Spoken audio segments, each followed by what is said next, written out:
আমরা জীবনে একটু সফল হতে পারি কিনা দেখি নিজেকে। কি বলবো, বলার মতো ভাষা পাচ্ছি না। কত মানুষকে আমরা হারালাম। আগামী দিনে আমরা এখানে থাকবো কিনা জানি না। তাই নিজেকে একটু আমরা সফলগামী হই এ বিষয়ে আপনাদের সম্মুখে কিছু আলোচনা করব। যদিও আলোচনা করার মতো আর তো আমার যে মানসিকতা দরকার সেটা হয়তো নেই। এই মুহূর্তে আমি হারিয়ে ফেলেছি। তাই আপনাকে সংক্ষিপ্ত ভাবে কিছু আলোচনা করব।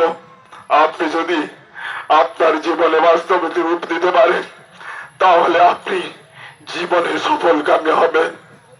কে কখন যাবে জানি না, আমরাও কখন যাবো জানি না, এর কোনো ধারাবাহিকতা নাই। তাই আমরা নিজেকে একটু সফলকামী হব।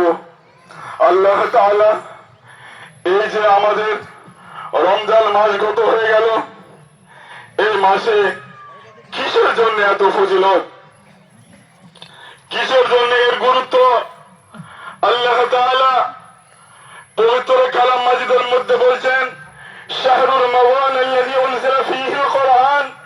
এটা হলো সেই মাস যে মাসে কোরআনকে নাযিল করা হয়েছে। তাহলে এই মাস কিসের জন্য বাকি 11টা মাসের চাইতে উত্তম? তার মূল হলো এই মাসে কোরআনকে নাযিল করা হয়েছে।